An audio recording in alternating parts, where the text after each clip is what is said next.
नमस्कार मित्रों, स्वागत है आपका हमारे इस चैनल जीओबी अपडेट में। अगर आप सभी मध्य प्रदेश के निवासी हैं, मुख्यमंत्री सीखो कमाओ योजना के अंतर्गत आप सभी ने कंपनियों में ज्वाइनिंग कर ली है, लेकिन अगर अभी तक आप सभी को पेमेंट्स नहीं मिला है तो क्या आपको आगे काम करना जारी रखना चाहिए या फिर आपको रिजाइन कर देना चाहिए। और कुछ लोग ऐसे हैं जिनका भी एप्लीकेशन पेंडिंग है, उनको अभी तक अप्रूवल भी नहीं मिला है। इसके पीछे की काली सच्चाई क्या है और क्यों पेमेंट अभी तक नहीं मिल पा रहा है। और जो लोग पहले से कंपनी में ज्वाइन हो चुके हैं, जैसे कि यहाँ पे 15,574 ऐसे अभ्यर्थी जिन्होंने कंपनी में ज्वाइनिंग कर ली है, लेकिन इनमें से कुछ ही अभ्यर्थियों को पेमेंट मिला है और ऐसे 75% अभ्यर्थी हैं जिनको अभी तक पेमेंट भी नहीं मिला है। आइए मैं आपको लाइव दिखा देता हूं। जैसा कि आप देख पाएंगे, मैंने कल या परसों की डेट में एक वीडियो बनाई थी, जिस वीडियो के माध्यम से आप सभी को हमने मुख्यमंत्री सीखो कमाओ योजना में एप्लीकेशन एक्सेप्ट होने को लेकर और पेमेंट के रिलेटेड कुछ जानकारी प्रोवाइड की थी। उसमें कुछ लोगों ने कमेंट्स करके बताया हुआ है, आप यहाँ पर देख पाएंगे।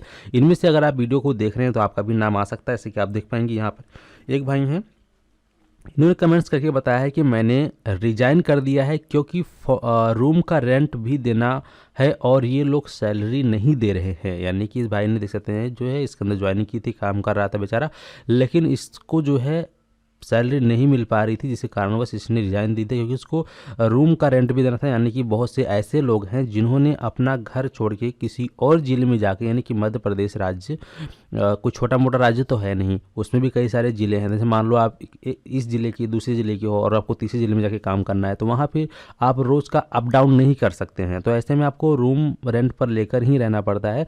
तो ऐसे भी बहुत सारे लोग हैं जिनको कि रूम का रेंट नहीं दे पा रहे थे और क्योंकि उनको सैलरी नहीं मिल पा रही है, तो इस कारणवश इस भाई ने यहाँ पर रिजाइन दे दिया। इस भाई ने यहाँ पे साफ साफ बताया है। साथ यहाँ पर बहुत से लोग ऐसे हैं जिनको जो है यहाँ तक अभी तक सीखो कमाओ योजना के अंतर्गत सैलरी नहीं मिल पाई। यहाँ पे मैं स्क्रॉल करते थोड़ा सा नीचे आऊँगा और आप यहाँ देख पाएंगे, थोड़ा सा नीचे आता हूँ, आप ये देख पाएंगे इसने मैसेज के बताया, सर जो कंपनी में हमारा ज्वाइन हुआ है वो बोल रहे हैं कि हमने संस्था है, हम संस्था हैं, हमने संस्था ही ऑफ कर दी है, ऐसे में हम क्या करें। अब वो हमारे अटेंडेंस नहीं दे रहे हैं, अब क्या करें हम। तो दोस्तों, अगर जिस कंपनी में आपने ज्वाइनिंग की थी, अब उन्होंने अगर अपनी संस्था ऑफ कर दी है, यानी कि अपनी कंपनी को बंद कर दिया है, तो ऐसे में आप वहाँ पे काम मत कीजिए, आप वहाँ पे रिजाइन दे दीजिए और आप किसी और जगह काम कर लीजिए, ठीक है। क्योंकि अगर आप वहाँ पे काम करते रहेंगे तो आप तो इस चक्कर में रहेंगे, गवर्नमेंट आपको सैलरी देगी, लेकिन जब आपका अटेंडेंस ही नहीं लगेगा तो आपको पेमेंट नहीं रिसीव होगा, ठीक है।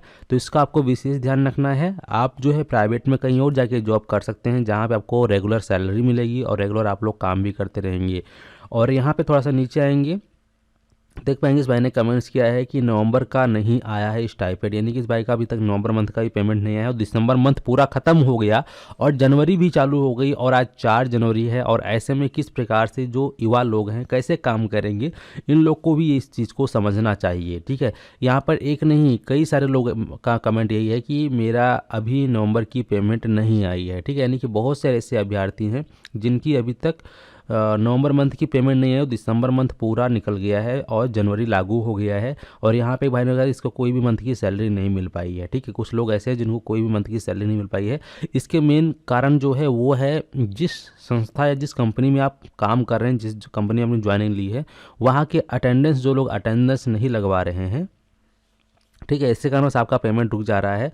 तो अगर आप लोग को पेमेंट नहीं मिल पा रहा है तो आप लोग फिर ऐसी जगह काम ना करके कहीं ऐसी जगह काम करो जहां आपको प्रॉपर तरीके से सैलरी मिले, क्योंकि महंगाई को देखते हुए आप लोग को भी अपना भविष्य देखना पड़ेगा, ठीक है। काफ़ी सारे ऐसे लोग हैं जिनको जो है पेमेंट की बड़ी प्रॉब्लम हो चल रही है और इसी कारणवश यहाँ पर अब बहुत से ऐसे युवा भाई बहन हैं जो कि अब इस योजना में उतना इंटरेस्ट उनका नहीं रह गया है। काफ़ी सारे ऐसे हैं युवा भाई हैं जिनको अब इसमें इंटरेस्ट नहीं है, इसमें काम करना नहीं चाहते हैं, क्योंकि वो लोग जो है दूसरों का देख चुके हैं कि पेमेंट उनको नहीं आ पा रहा है। जैसे कि यहाँ पे एक ऑप्शन मिल रहा है लॉगिन का, आप यहाँ पे लॉगिन भी कर सकते हैं और वहाँ से भी अपनी पेमेंट की गतिविधि को, स्टेटस को चेक कर सकते हैं। यहाँ पे आप देख पाएंगे जो कुल पंजीकृत प्रतिष्ठान है वो यहाँ पे बढ़ चुका है, 2,13,087 हो चुका है, ठीक है। लेकिन बात कर लें हम यहाँ पर प्रकाशित पद की, तो यहाँ पे अभी भी वैसे का वैसा ही है। यहाँ पर जो है 7,91,048 पद प्रकाशित किए गए हैं, जिनमें से कुल अभ्यर्थियों का पंजीकृत हुआ है वो है 9,21,662। और यहाँ पे जो कुल जनरेटेड अनुबंध हैं उनकी संख्या यहाँ पर आप देख पाएंगे 3,08,23। और यहाँ पे ये देख लीजिएगा कि जो आपका यहाँ पे 30,823 है, ठीक है। और यहाँ पे जो कुल स्वीकृति अनुबंध है यहाँ पे 22,777 है। और यहाँ पे कुल अनुमोदित अनुबंध हैं 19,436, और जिनमें से मात्र जो है 15,574 लोगों की ही अभी तक ज्वाइनिंग हो पाई है। यानी कि अभी इतने लोगों में ही इन लोगों का ये हाल है। और तो आगे किस प्रकार से योजना सक्सेसफुल होगी इसके विषय में भी कुछ कहा नहीं जा सकता है। बाकी अगर आप लोग इसमें काम करने की इच्छुक हैं तो सीधा आप लॉगिन करो। यहाँ पे मैंने आपको आगे की पूरी जानकारी और प्रक्रिया बता रखी है कि आपको किस प्रकार से नए एप्लीकेशन में आवेदन करना है, किस प्रकार से आपका एप्लीकेशन एक्सेप्ट होगा। अगर आप इसमें काम करने की इच्छुक हैं तो यहाँ पर अपना ID और पासवर्ड को दर्ज करो, ठीक है। और इसके बाद यहाँ पर जो कैप्चा कोड आपको दिख रहा है इस कैप्चा कोड को आपको फिल कर देना है। बहुत से लोगों का ID भी लॉगिन नहीं हो रहा होगा तो आप लोग अपना ID को फॉरगेट कर लीजिएगा, पासवर्ड को फॉरगेट कर लीजिएगा, तो फिर आप इसमें लॉगिन हो जाएंगे, ठीक है। तो यहाँ पर मैं लॉगिन बटन पे क्लिक कर दिया हूँ। तो इस प्रकार से मैं अपनी ID से इसके अंदर लॉगिन हो गया हूँ। और यहाँ पे आओगे रिक्तियाँ खोजे में, तो यहाँ आपको जो है जो लेटेस्ट वैकेंसी है, जैसे कि मैंने पहले भी वीडियो में बताया है, यहाँ पे आपको रिक्ति प्रकाशन दिनांक को ही ध्यान में रखना है। जो यहाँ पर लेटेस्ट में वैकेंसी निकाली गई है आपको उसी वैकेंसी में अप्लाई करना है। अगर पुरानी वैकेंसी है जैसे कि 7वें महीने में या 9वें महीने में निकाली गई सन 2023 में, तो उसमें आपको हाथ नहीं लगाना है क्योंकि वो आपको नहीं मिलेगा। उसमें ऑलरेडी काफ़ी सारे लोगों ने अप्लाई कर रखा होगा। और बहुत से लोग ऐसे भी हैं जो कि संस्था अपना पंजीकृत कर लिया, उनके घर में 2-3 लोग हैं तो उन्होंने उन्हीं का ही वहाँ पर उनको कैंडिडेट बनाकर उनका रजिस्ट्रेशन कर लिया है सैलरी पाने के चक्कर में, ठीक है। बहुत से लोगों ने ऐसा भी स्कैम किया हुआ है। तो इस पर एक जांच भी बैठनी चाहिए ताकि जो है सही लोगों को काम भी मिल पाए। काफ़ी सारे ऐसे लोग हैं जो कि भटक रहे हैं युवा भाई, और उनको इस प्रकार से जो है काफ़ी दिक्कतों का सामना करना पड़ रहा है। देखो कि यहाँ पर एक वैकेंसी है, यहाँ पर वैकेंसी निकली है अकाउंटेंट एग्जीक्यूटिव की निकली हुई है। कुल जो पेमेंट मिलेगा वो यहाँ पर प्रस्तावित स्टाइपेंड है 10,000 रुपये है। कोर्स का कोड ये है। और यहाँ पर सेक्टर है banking financial service insurance BFSI, ठीक है। रिक्तियों की संख्या 3 है। पाठ्यक्रम की अवधि 12 मंथ है। और रिक्ति प्रकाशन दिनांक यहाँ पर 2/1/2024 यानी कि 2 जनवरी सन 2024 में इस वैकेंसी को अपडेट किया गया है। तो आपको इस वाली वैकेंसी यानी कि जो लेटेस्ट वैकेंसियाँ निकल रही हैं, अगर आप काम करने की इच्छुक हैं तो आपको जो है यहाँ पर व्यू बटन पे क्लिक करना है, ठीक है। जैसे ही आप यहाँ पे व्यू बटन पे क्लिक करोगे तो इस वैकेंसी की पूरी इन्फॉर्मेशन निकल के आ जाएगा।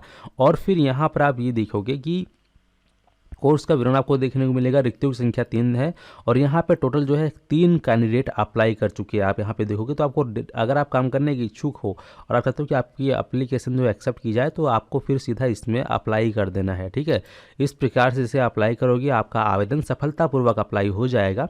और फिर जो है इसमें जैसे कि संख्या कम है लोगों की तो आपको जल्दी से जल्दी इसमें एप्लीकेशन एक्सेप्ट होने की संभावना रहेगी और फिर आप इसमें काम कर सकते हैं, ठीक है। और स्टाइपेंड वगैरह देख लीजिएगा, अगर आपको प्रॉपर तरीके से नहीं मिला तो आप जिस कंपनी में काम कर रहे हो उनसे भी बात करने की कोशिश कीजिए कि इतना मंथ हो चुका है, पेमेंट दे दीजिए। क्योंकि देखिए नवंबर मंथ का पेमेंट अभी दिसंबर मंथ में नहीं मिला, दिसंबर मंथ पूरा भी दिख चुका है और अभी जनवरी आ चुका है, यानी कि दिसंबर मंथ का भी पेमेंट तो चलो भूल जाओ, नवंबर मंथ का मिलना भी इन लोगों के लिए काफ़ी मुश्किल काम हो चुका है। बाकी यहाँ पे आप डैशबोर्ड पे आओगे तो यहाँ पे आपकी जितनी भी आपने आवेदन किया हुआ है उनमें से कितना आपका एप्लीकेशन एक्सेप्ट हुआ है, कॉन्ट्रैक्ट कितना जनरेट हुआ है, उसकी डिटेल्स आपको यहाँ पर देखने को मिलेगा, ठीक है।